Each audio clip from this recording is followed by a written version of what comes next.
नमस्कार, आप देख रहे हैं बिग बाइट लाइव और आपके साथ में विजेंद्र सोलंकी। एक तरफ कांग्रेस है जिसमें मंत्रिमंडल बदलाव के संकेत मिल रहे हैं और दूसरी तरफ बीजेपी है।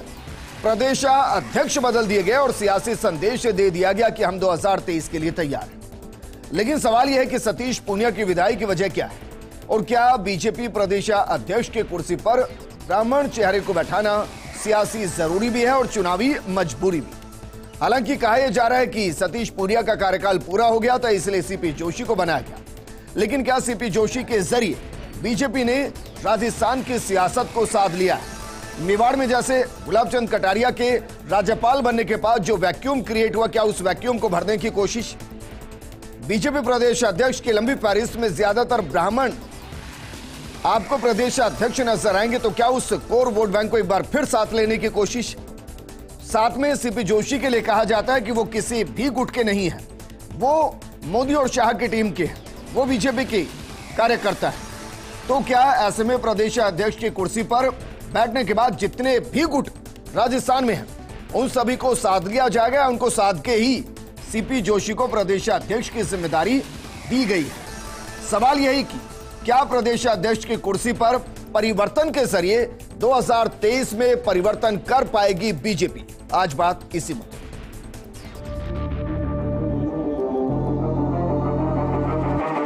देखिए, सबसे पहले मैं बताऊं, मैं कार्यकर्ता था, कार्यकर्ता हूं और कार्यकर्ता ही रहूंगा।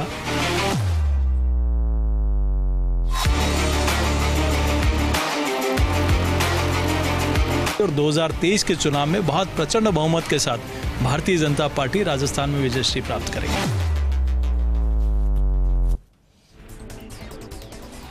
तो क्या वाकई में परिवर्तन जरूरी था? सियासी मजबूरी भी क्या ही थी? इस मुद्दे पर बात करने के लिए बेहद खास पैनल हमारे साथ मौजूद हैं। हमारे साथ मौजूद हैं बीजेपी विधायक रामलाल शर्मा जी, कांग्रेस नेता और प्रवक्ता स्वर्णिम चतुर्वेदी जी, राजनीतिक विश्लेषक मिथिलेश जैमिनी जी। सबसे पहले रामलाल शर्मा जी, सर शुभकामनाएं आपको। नए अध्यक्ष नई ऊर्जा के साथ काम करने का मौका मिलेगा, माने के कुछ नवाचार भी होंगे। धन्यवाद विजेंद्र जी। सर नवाचार भी होंगे, कुछ नए परिवर्तन आपको दिखाई दे रहे हैं पार्टी के अंदर से लेकर ऑफिस से लेकर जिला स्तर पर? देखिए विजेंद्र जी, भारतीय जनता पार्टी एक कैडर बेस्ड पार्टी है और कैडर बेस्ड पार्टी के नाते एक उसका संवैधानिक एक ढांचा है। उस ढांचे के अनुसार कार्यकर्ताओं को जिम्मेदारी दी जाती है। डॉक्टर सतीश पूनिया जी को जिम्मेदारी दी गई, उन्होंने अपना कार्यकाल पूरा किया। अब नए अध्यक्ष के रूप में सीपी जोशी जी को जिम्मेदारी दी गई है। वो तमाम कार्यकर्ताओं को साथ लेकर सीनियर कार्यकर्ताओं से संपर्क साधते हुए नीचे धरातल के ऊपर काम करना शुरू करेंगे और आने वाले समय के अंदर राजस्थान से कांग्रेस की सरकार की विदाई आम जनमानस के अंदर तय हो चुकी है। लेकिन सर अंदर खाने बताइए, क्योंकि इस पे तो बात कर लेंगे सर। अंदर खाने बताइए, क्योंकि सतीश पूनिया अपने आप में गुट बन गया था, तो क्या सीपी जोशी के आने से यह फायदा होगा कि भाई जितने भी गुट बने हुए थे, क्योंकि वो किसी गुट के तो है नहीं, तो कम से कम जितने अलग अलग गुट थे वो सब एक साथ आ जाएंगे? विजेंद्र जी, भारतीय जनता पार्टी का एक ही गुट है और उस गुट का नाम है कमल का फूल। सब उस कमल के फूल के नीचे है, जी कोई भी नहीं। ऐसा मत कीजिए सर, ऐसा मत कीजिए। अभी 10 दिन पहले आप ही प्रदर्शन कर रहे थे और वहीं किसी के मुर्दाबाद जिंदाबाद के नारे लग रहे थे और फिर होर्डिंग्स लगते हैं, ये होंगे मुख्यमंत्री, वो होंगे मुख्यमंत्री। ये अलग अलग लोग, अलग अलग विचारधारा के लोग अलग अलग ही प्लेटफॉर्म के ऊपर ये कयास लगाते रहते हैं जी। कि उस गुट से संबंधित है, अमुक इस गुट से संबंधित है। अच्छा, आप किस गुट से हैं सर? दी जाती है। आप कौन से गुट से हैं? जिम्मेदारी दी जाने के उपरांत सब कार्यकर्ता मिलकर काम करते हैं जी। दायित्व तो एक कार्यकर्ता को दिया जाता है, लेकिन ये नहीं है कि अकेला एक कार्यकर्ता ही काम करेगा जी, उसके साथ सब मिलकर काम करते हैं। अच्छा रामलाल शर्मा जी, आप कौन से गुट से हैं? मैं भारतीय जनता पार्टी के कमल के फूल के गुट से हूं। चलिए सर, सीपी जोशी जी भी यही कह रहे हैं और यही होना भी चाहिए। मिथिलेश जैमिनी जी हमारे साथ है। मिथिलेश जैमिनी जी, क्योंकि मैंने पूरी लिस्ट देखी सर, ये तो सच्चाई है कि बीजेपी के प्रदेश अध्यक्ष की कुर्सी पर ज्यादातर वक्त एक ब्राह्मण चेहरा रहा है। 3 साल से जाट चेहरा था। मैं इसको जाति के साथ इसलिए जोड़ रहा हूं क्योंकि सियासत और चुनाव में इसके बड़े मायने हैं। आपको लग रहा था कि यह जरूरी तो हो ही चला था, यह मजबूरी भी हो चला था 2023 में परिवर्तन के जरिए परिवर्तन के लिए। देखिए 15 में से 7 ब्राह्मण अध्यक्ष रहे हैं, इसलिए बीजेपी में कोई ब्राह्मण अध्यक्ष बनना कोई बड़ी बात नहीं है। दूसरा, बीजेपी का अगर हम देखें तो जो पिछले 4 चुनाव की स्टडी करें तो 4 जातियां, ब्राह्मण, राजपूत, वैश्य और मूल ओबीसी, इन्होंने इनकी 70 सीटें लगभग फिक्स कर रखी। कभी 78 आती है, कभी 73 आती है। कांग्रेस के साथ ये ड्रॉबैक है, कभी 20 आती है, कभी 56 आती है, 21 आती है। अब इसमें क्या है, अगले चुनाव में जो ये स्ट्रेटेजी अपनाई गई है उसमें महेश जोशी का योगदान मानता हूं। सीपी जोशी को प्रदेशाध्यक्ष बनाने में महेश जोशी का वो बयान काम किया जिसमें कहा गया कि हमने ब्राह्मणों को ये बना दिया, चीफ सेक्रेटरी, डीजीपी, विप्र कल्याण बोर्ड, 2 मिनिस्टर, विधानसभा अध्यक्ष। आपने क्या बनाया, न केंद्र में न यहां। तो वो भी एक बात कही जा रही है, लेकिन इंपॉर्टेंट चीज यह है कि अगले चुनाव में होना क्या है। होना यह है कि इनको पता है कि 70 से 71 सीटें हमारी फिक्स है और 23 सीटें, कांग्रेस केवल 107 सीटों पर चुनाव लड़ेगी, क्योंकि 23 सीटें क्या है, 13 निर्दलीय, 6 बसपा, 2 बीटीपी और 2 माकपा। ये 23 सीटें ऐसे हैं, अगर इनको टिकट देंगे तो मूल कांग्रेसी उनके प्रॉब्लम क्रिएट करेंगे और उनके बदला तो ये क्रिएट करेंगे। तो 23 सीटें कम कर दीजिए तो कांग्रेस 107 सीटों पर चुनाव लड़ेगी। 71 से 72 सीटें बीजेपी की है, 23 ये जोड़ दे तो 93 सीटों पर आज बीजेपी चुनाव जीत रही है। वो तो कह रहे हैं उनका तो टारगेट 156 है। उनका 156 है, लेकिन जो मूल बात है, अब कांग्रेस 107 में से 100 जीत जाती है तो इनका सपना धरा रह जाएगा, इसलिए वो तो मूल बात है। अब इसमें इंपॉर्टेंट चीज है कि किरोड़ी लाल मीणा, इस जो कहा जा रहा है इस पूरी तात्कालिक कारण में किरोड़ी लाल मीणा के साथ जो अदावत रही उसका भी सतीश पूनिया जी को हर्जाना भुगतना पड़ा, क्योंकि जब नड्डा जी का कार्यकाल बढ़ा तब ये कह दिया गया था कि इनका कार्यकाल बढ़ दिया जाएगा। अरुण सिंह जी ने तो बयान दिया कहा कि आमेर का नाम रोशन करेंगे, ये उगता हुआ सूरज है। ये तमाम चीजें हमने सुनी, लेकिन अचानक ये जो बदला है उस बदलाव में कहीं ना कहीं जो कांग्रेस बीजेपी को नजर आया। लेकिन बीजेपी में ये कहा जाता कि जब आदमी जब तक कि बेचारा है, जब तक नई नियुक्ति नहीं मिल जाए, अभी नेता प्रतिपक्ष का पद खाली है और हो सकता है सतीश पूनिया जी को कोई और बड़ी जिम्मेदारी दे दी जाए। लेकिन सतीश पूनिया जी कहीं न कहीं, वसुंधरा राजे जी ने आज यज्ञ किया है दतिया में, वो पीतांबरा पीठ में जो ही उन्होंने आहुति दी और बीजेपी में नव चेतना और नव ऊर्जा का सृजन हो गया। और सीपी जोशी 1 जून 2014 से जब एमपी बने तब से वसुंधरा जी के संपर्क में है और वो मोदी जी के साथ जुड़े हुए हैं। ऐसे में उनके यज्ञ की आहुति का भी असर मान लीजिए, क्योंकि उन्होंने कभी भी सीपी जोशी को, सतीश पूनिया को प्रदेशाध्यक्ष नहीं माने, उनके किसी भी प्रदर्शन में हिस्सा नहीं लिया। उनके जन्मदिन के दिन जो प्रदर्शन हुआ वो आपको पता है। और सीपी जोशी साहब भी जो प्रदेशाध्यक्ष बने उस दिन जब अरुण सिंह जी ने कहा कि अपन सालासर चलिए आप भी, तो उन्होंने कहा था मेरी ट्रेन जा रही है, मैं जा रहा हूं। तो कहीं ना कहीं वो भी उनसे उस दिन दूरी बनाए हुए थे। लेकिन एक उम्मीद है कि जो सतीश पूनिया अपने समकालीन अखिल शुक्ला उनको कार्यकारिणी में नहीं लिया, जो उनके साथ अध्यक्ष भी रहे विधान राजस्थान यूनिवर्सिटी के, वो अब सबको साथ लेके चलेंगे और वसुंधरा राजे फिर एक्टिव पॉलिटिक्स मोड में आएगी। मैं यही तो पूछ रहा हूं, एक लाइन में बताइए ना सर, जितने भी गुट आपने गिना दिए हवन से लेकर और प्रदर्शन तक, अब ये सब सीपी जोशी साहब के साथ खड़े होंगे? बिल्कुल ऐसा लग रहा है। कहीं उन्होंने स्टडी की है और स्टडी के बाद जो दिल्ली में इन्होंने एक पार्टी दी थी होली मिलन समारोह, उसमें उन्होंने एक नए जाट लीडर को प्रमोट भी किया है जिसका नाम जल्दी खुलासा हो जाएगा। इसीलिए कहीं न कहीं जो जाट महाकुंभ के बाद एक साइलेंट पॉलिटिक्स चल रही है कि जो उनका पुराना साथी है एनडीए का, उसके साथ बीजेपी फिर पैचअप करने जा रही है। ऐसे में 25वीं सीट की बात कर रहे हैं? जी, 25वीं सीट की मैं बात कर रहा हूं। ठीक है, हमारे साथ रामलाल शर्मा जी हैं। रामलाल शर्मा जी, मैं वापस आपके पास आ रहा हूं, स्वर्णिम जी भी हमारे साथ हैं, लेकिन गुटों की बात हो रही थी सर, क्या सबसे बड़ा ड्रॉबैक यही रहा कि 2023 का चुनाव नहीं देख पाए सतीश पूनिया, क्योंकि वो गुट बढ़ाने में रहे, गुटों को कम करने में नहीं रहे? देखिए विजेंद्र जी, सतीश पूनिया जी को जब पार्टी ने जिम्मेदारी दी थी तब से लेकर अब तक वो पूरी ऊर्जा के साथ, पूरी निष्ठा के साथ, पूरी ईमानदारी के साथ वो काम कर रहे थे। नहीं, आप सही कह रहे हैं सर, लेकिन यहाँ सवाल यह है कि क्या जो बाकी ऊर्जा के साथ काम कर रहे थे उनके साथ क्या उनकी ऊर्जा मैच खा रही थी? देखिए मेरी बात सुनिए ना विजेंद्र जी, मेरी बात सुनिए जी। अब नए अध्यक्ष को जो जिम्मेदारी दी गई है, उन अध्यक्ष जी को भी डॉक्टर सतीश पूनिया जी पूरी ईमानदारी के साथ, निष्ठा के साथ उनका सहयोग करेंगे और एक संगठन के कार्यकर्ता के नाते वो काम करेंगे। अच्छा, सच बताइए, सच बताइए सर, बीजेपी की तरफ से मुख्यमंत्री चेहरे का कैंडिडेट का एक नाम बढ़ गया है, एक नाम कम हो गया है? देखिए विजेंद्र जी, जो भी पार्टी के अंदर दायित्व या जिम्मेदारी तय की जाती है वो संसदीय बोर्ड के द्वारा तय की जाती है। ठीक, भारतीय जनता पार्टी के अंदर जो कुछ होगा वो संसदीय बोर्ड। एक बार स्वर्णिम जी को ले लेते हैं। स्वर्णिम चतुर्वेदी जी, सर बीजेपी में तो बदलाव हो रहे हैं, कांग्रेस में कुछ बदलाव आपको दिखाई दे रहे हैं? देखिए विजेंद्र जी, कांग्रेस ने तो बदलाव जो बीजेपी में भले ही हो रहा हो, हम तो रिवाज बदलने के लिए निकले हैं। और सबसे बड़ी बात यह है कि भारतीय जनता पार्टी कितने भी चेहरे बदल दे, लेकिन जो महंगाई का बोझ, बेरोजगारी का दंश और ईआरसीपी के मुद्दे पर जो प्रधानमंत्री जी की वादा खिलाफी, इसका दंश राजस्थान की जनता झेल रही है।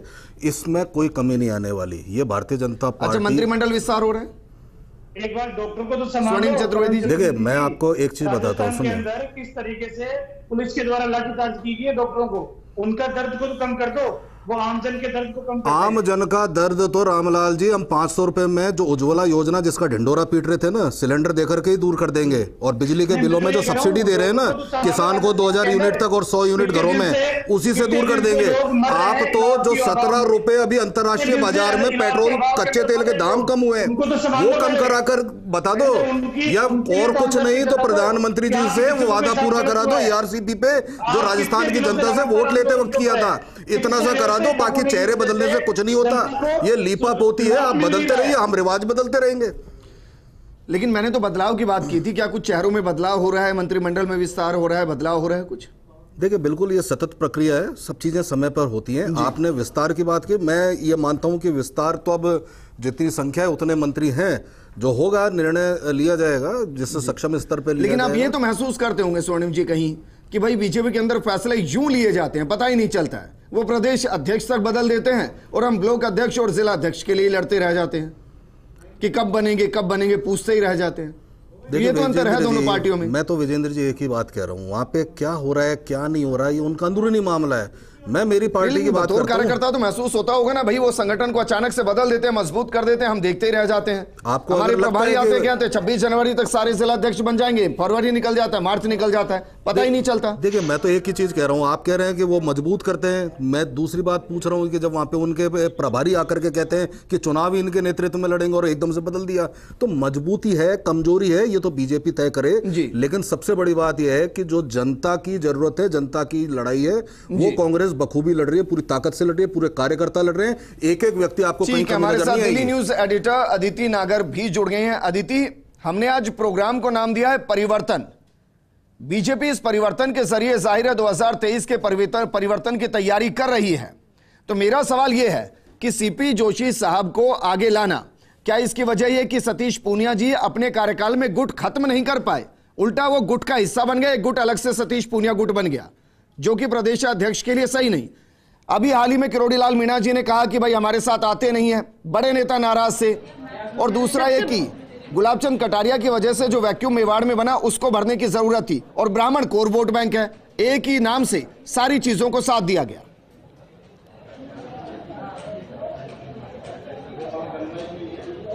अगर मैं नाम याद करूं विजेंद्र जी भाजपा में या संघ में, तो एक व्यक्ति है प्रकाश चंद्र गुप्ता जी।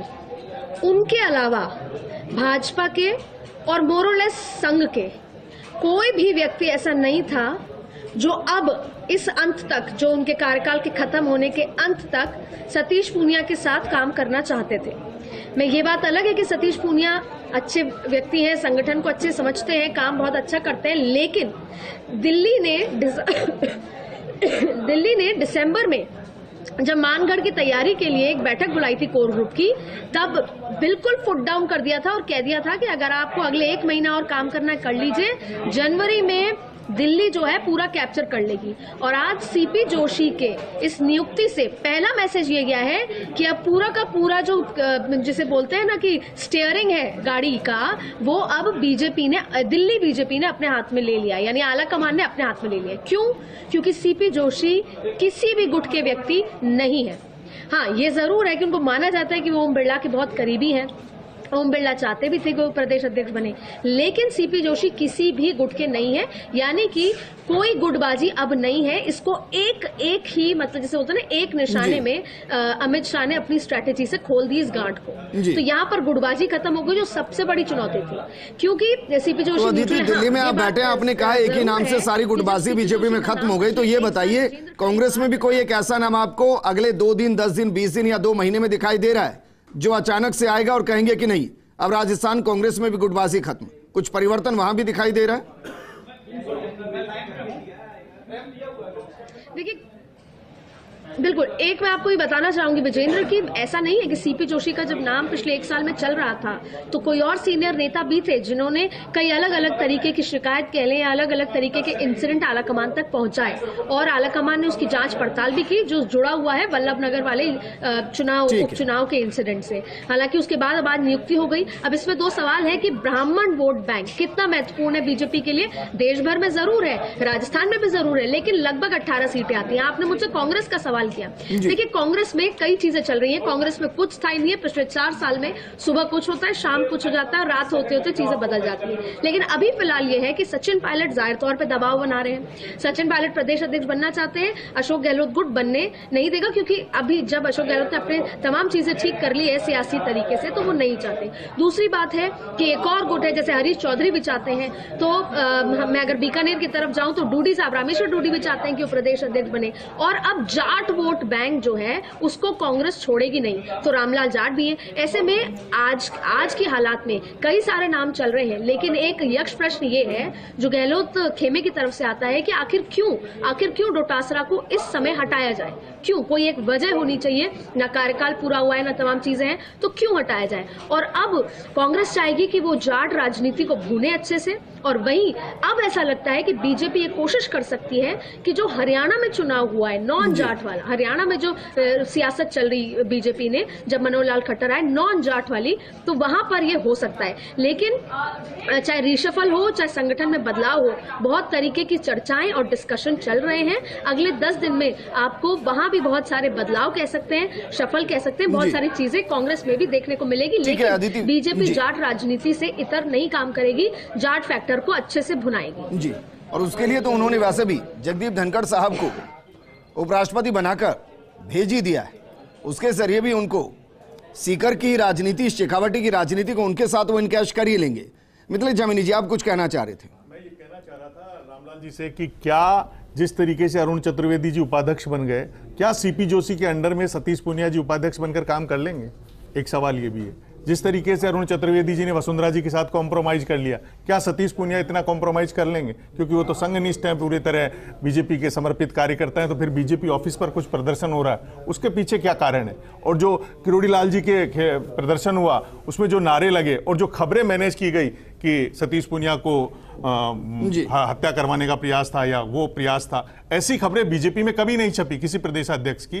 तो ये तमाम सवाल आप नहीं मानते कि इन सवालों के कभी खामियाजा उठाना पड़ा है सतीश पूनिया जी को?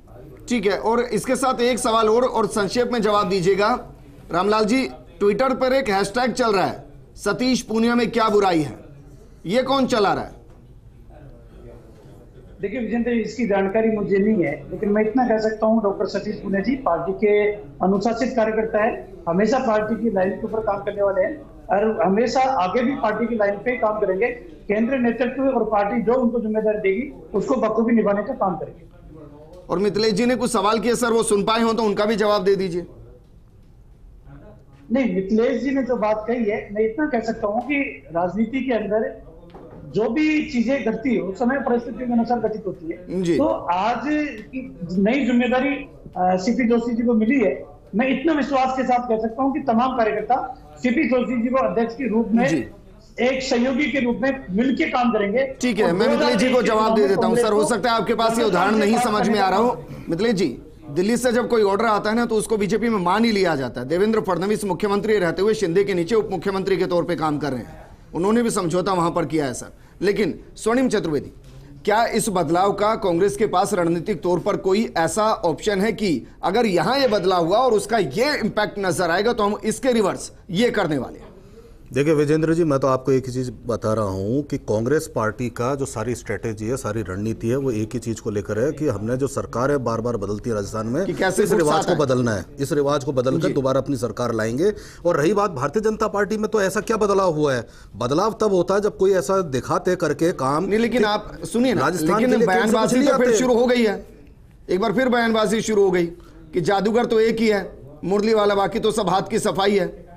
विजेंद्र जी, कांग्रेस एक की कह रहे हैं आपके मंत्री कह रहे हैं मैंने आपको कि अब क्या तो पितामह कहने भीष्म की दीजिए। भूमिका में आ जाना चाहिए। मैं तो आपको एक ही चीज कह रहा हूं, कांग्रेस पार्टी की वर्किंग हमेशा से ऐसी रही है, यही रही है। हम लोग जब पार्टी के लिए लड़ना होता है, बाहर लड़ना होता है, एक साथ होते हैं। भारतीय जनता पार्टी के नेता सड़क पे खड़े होकर के एक दूसरे की जिंदाबाद मुर्दाबाद लगाते हैं या शामिल नहीं होते। ये भारतीय जनता पार्टी का होगा। मैं भी आपको जो बयान बता रहा हूं सर, पब्लिक डोमेन के बयान बता रहा हूं। पब्लिक डोमेन में कभी आपको ये नहीं दिखेगा कि अगर पार्टी भारतीय जनता पार्टी से या केंद्र सरकार के खिलाफ आंदोलन कर रही है तो उस स्तर पर दो गुट आपस में। मुझे लगता है आप इसका जवाब दे नहीं पाए। अदिति, आप जवाब दे पाएंगे? क्योंकि बयानबाजी कांग्रेस में थोड़ी मुखर हुई है पिछले कुछ दिनों में। यहां तक बयान दे दिए गए कि अब तो पितामह भीष्म हो जाने चाहिए। यहां बयान दे दिए गए कि मुरली वाला ही है बस जो जादूगर है, बाकी तो हाथ की सफाई है। इशारे हर कोई जानता है कहां है।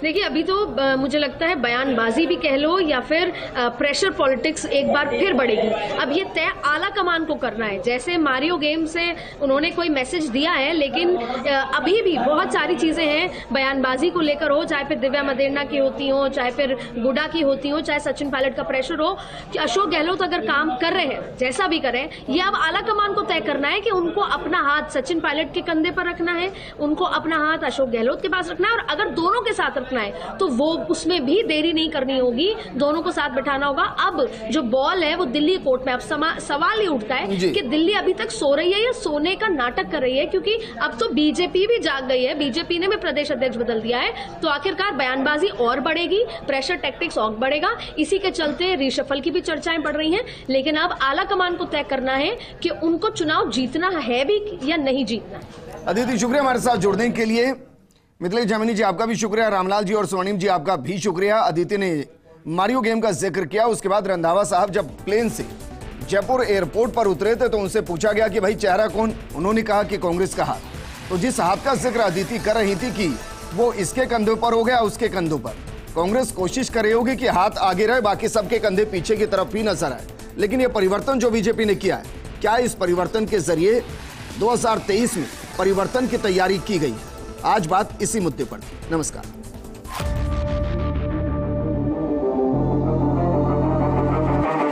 देखिए, सबसे पहले मैं बताऊं, मैं कार्यकर्ता था, कार्यकर्ता हूं और कार्यकर्ता ही रहूंगा।